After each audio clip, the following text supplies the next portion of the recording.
বিয়ে।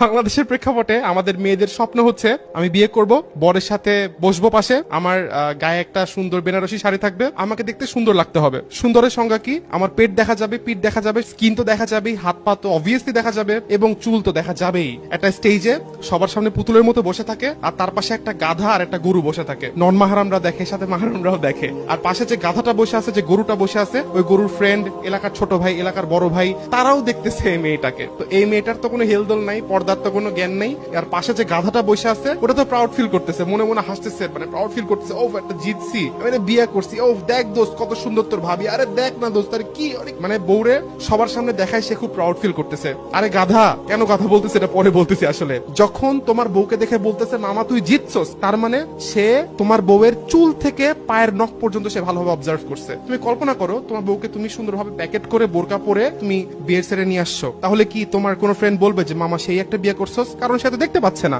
এখন তুমি কল্পনা করো তোমার বউকে তুমি সেটা আনোই নাই, জাস্ট মাহারামের সাথে সে তার ফ্যামিলিতে আছে, তাহলে কি তোমার কোনো ফ্রেন্ড বলতে পারবে যে মামা সেই একটা জিতছস? কারণ সে তোমার বউকে দেখে নাই। তোমার এই জিনিসটা গায়ের হতে লাগে না, আমি নিজে কাবিন নামা দিয়ে, নিজে মোহরানা দিয়ে, নিজে সেট অ্যারেঞ্জ করে, নিজে অনুষ্ঠান করে, নিজে সব কস্টিং মেনটেন করে, নিজের পকেট থেকে টাকা দিয়ে আমি সবাইকে দেখাচ্ছি বউকে, তাই তোমাকে আমি গাধা বললাম। আল্লাহ তাআলা কুরআনে বলেন সেই ব্যক্তি চতুষ্পদ জন্তুর থেকেও খারাপ, বালহুম আদাল, যে চোখ থাকতে দেখে না, যে কান থাকতে শোনে না, যে অন্তর থাকতে উপলব্ধি করে না, সে চতুষ্পদ জন্তুর চেয়েও নিকৃষ্ট।